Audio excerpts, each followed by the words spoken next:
guys! Today we're gonna make pancit canton! My favorite food. Pancit canton, ang lagi namin kinakain dito. Ako lang pala. Pancit canton. Lumiit na ako ng konti. Konti lang. Dahil sa pancit canton. Alam niyo ba guys, pag kumakain ako ng pancit canton, dalawa dapat. Hindi ako pwedeng kumain ng isa lang. Kasi pag isa lang, bitin. This is my special pancit canton. Di ko namimiss yung canton sa Pilipinas because everyday ko siyang kinakain for diet. Diet ba yun? Pero in fairness, lumiit ako. Dahil sa pancit canton, lumiit ako. Wala na akong ibang kinakain kundi pancit canton na lang. Joke lang. Tsaka, pag lagi kayong kumakain ng pancit canton, always kayong kumain ng gulay. Ay, gulay na fruits! Fruits pala, fruits. Pancit canton! Pancit canton! Masaya yung alaga ko kasi bawal siyang ipakita.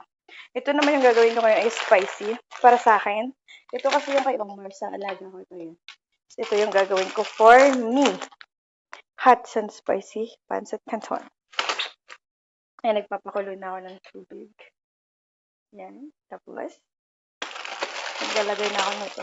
Sa Philippines, hindi ako kumakain ng pancit canton. Pero dito, mas lalo ko siyang ginusto. Mas lalo ko siya naging favorite. Pero sa Pilipinas, hindi ako pala kain nito eh. Pero dito lang siya. Kasi wala na akong ibang makain ko dito lang. Itlog tsaka eto. So, nagugustuhan ko na siya. Yan lang. Share ko lang sa inyo. Then, siguro naman lahat kayo marunong na magluto ng pancit canton, ano? Kahit bata nga, marunong luto eh. Ako nga lang yung hindi marunong magluto ng itlog kasi pag niluluto ko ng itlog, kung hindi sunog, hilaw. Tulad ng dati, nagprito ako ng itlog na sunog. Kasi nakalimutan ko, akala ko tapos na-off ko na yung fire. Pero still, nag-aapoy pa rin siya. So, sunog. Bago ko nakita, nangangamoy na siya. Amoy sunog na siya. So, hindi na siya makain. So, let's throw it. Then, gumawa na lang ako ng bago. Nilagay ko na siya sa tubig. Yan na. To make it soft.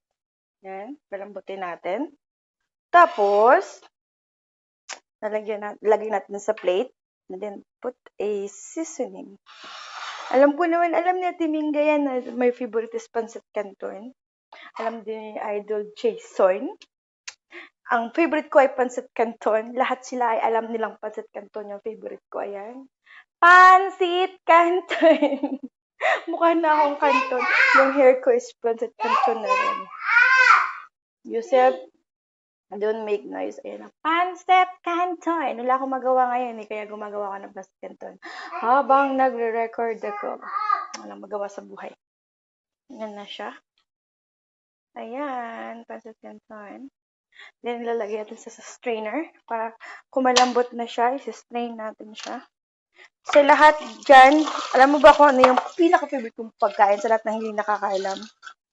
Ngayon, alam niyo na kasi may favorite is pancit canton. Dadalawahin ko. Kasi hindi talaga kakasya sa akin yung isa lang. Dapat dalawa. Dalawang canton.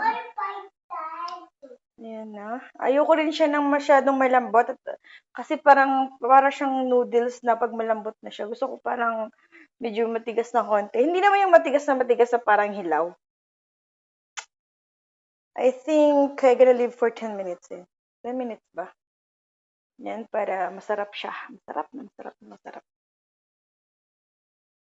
Kaya sa lahat dyan, kung gusto nyo nang mag-diet, mag-pancit canton kayo. I-diet. Mas lalo nga siya nakakataba, di ba? Sa lahat, ayaw lang kumain ng pancit canton kasi nakaka-fat siya. Pero sa akin kasi gusto ko siya eh. Favorite ko na siya ngayon. Hindi katulad doon dati na hindi ako kumakain. Pero ngayon, gusto ko na siya. Parang ikaw, gusto ko na. Joke lang. Parang ikaw, galing ng hugot, ano? Parang ikaw, gusto na kita. Hugot pa mo. Ay, malapit na matapos. Bye!